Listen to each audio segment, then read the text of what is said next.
چرا بعد از هر نماز خوندی 3 بار میگی استغفر الله استغفر الله استغفر الله؟ مگر نماز کار بدی است که استغفار داری میکنید؟ شما میخواهید نماز ناقصتون رو با معذرت خواهی که خدایا نمیدونم این نماز شایسته تو هست یا نه، این ذکر من شایسته تو هست یا نه، این تلاوت من شایسته تو هست یا نه.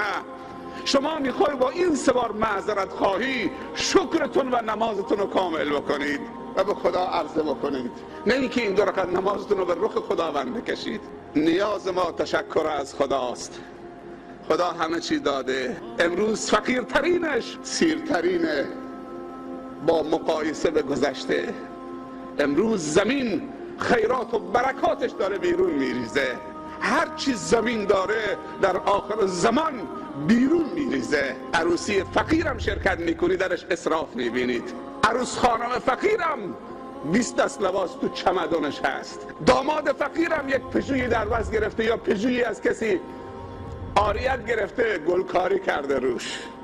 طرف نان نداره بخوره، پیاز میخوره که اشتهاش باز بشه. امروز فقر دیگر و نیاز دیگر دامنگیر ما شده. هرچی نیازهای دنیوی و مادیمون برآورده میشه کوچکتر میشیم در نظر خدا. خیلی حرفا طوری میخوام جلوه بدیم که در نظر خلق خدا و همسایگان و همشهریامون بزرگ جلوه پیدا بکنیم، ولی غافل از اون که روز به روز در نظر خداوند و فرشتگان خداوند که خوبی‌های ما و نیت‌های ما و کارهای خیر ما را می‌نویسن روز به روز کوچکتر میشویم. 2 نفر بیشتر وجود نداره. کوچک نیستی. چرا با معصیت خدا خودمون رو کوچک میکنیم؟ 2 نفر فقط. یکی ذات الله هست، دوم انسان است، فرمانده و جانشینش. کسی دیگر هست؟ الله گفته من بعد از من نفر دوم جانشین من. جانشین الله کیه؟ جبرائیل؟ انسانه. این موقعیت رو شما تشخیص داده بودید که شما چه موقعیتی دارید، چه حرمتی دارید و همیشه قدرت فرمانده به جانشینش منتقل میشه. جانشین یعنی کسی که حق امضا رو داره، یعنی فرمانده بهش حق امضا داده. جبرائیل که سفیره، نگفته جبرائیل جانشین منه، جبرائیل سفیره. انسان جانشینه و خلیفه است. این انسان به کجا داره میره؟ اگر جانشین فرمانده خیانت بکنه چه چیزی رو باید انتظار داشته باشه؟ گله از خدا نکنیم، از خداوند معذرت خواهی بکنیم، چیزی دیگر مطالبه نکنیم. نطلبیده خدا داده. ابر و باد و مه و خورشید و فلک در کارند تا تو نانی به کفاری و به غفلت نخوری. همه از بحر تو سرگشته و فرمان بردار، شرط انصاف نباشد که تو فرمان نبری. از خداوند بطلبیم که یک بار دیگه ما رو تحویل بگیره، ولی امروزه برعکس شده. خداوند التماس بنده میکنه ما رو تحویل بگیر بابا. باور بکنید اینطوری شده. خداوند به اون عظمتش میگه بابا ما رو تحویل بگیرید. به یه شرابخوار میگه ما رو تحویل بگیرید، توبه بکن بابا. به یک بی‌حجاب میگه بابا بسه بابا. به یک رباخوار مسلمان میگه بسه بابا، به حلال نشدی، بسه. در به در دنبال بندگانشه. ما باید التماس خدا بکنیم ما رو تحویل بگیر. یه بار دیگه قلم عفو بکش. الله در به در.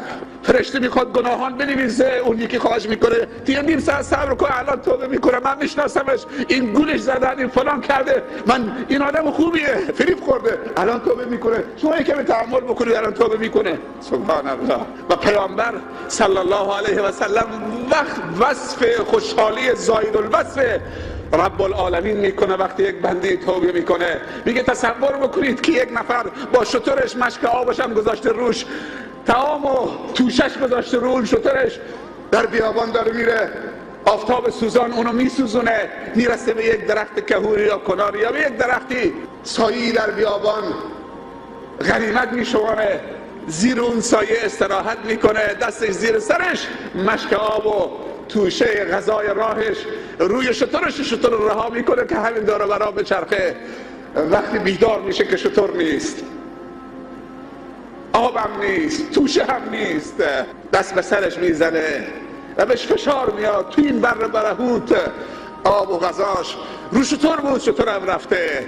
همینجا راضی میشه به رضای خدا و توکل به خدا میکنه و تقریبا فکر میکنه که دیگه مرگش حتمی است و همونجا چشمش یا دلش خواب میره. یک دفعه بیدار میشه، میبینه که شترش بالای سرش ایستاده اونو بو میکنه. از خوشحالی بلند میشه، دوباره حیات پیدا میکنه، میگه خدایا تو عبد منی و من رب تو. از خوشحالی اشتباه میکنه. پیامبر میفرمایند الله سبحانه و تعالی به بازگشت بندهش و توبه نصوح بندهش از این کسی که شترش گم کرده و این همه خوشحال شده بود که القاب و جا به جا کرد، خوشحال تر میشه.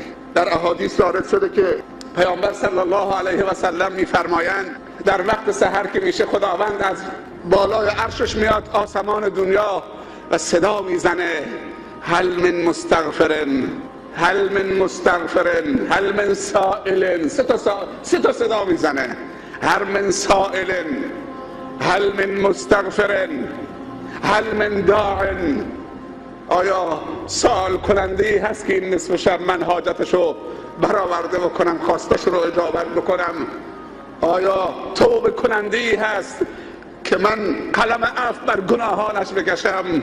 آیا استغفار کننده هست که پی برده به اشتباهش من اشتباهاشو نادیده بگیرم و مغفرتم شامل حالش کنم؟ صدا میزنه.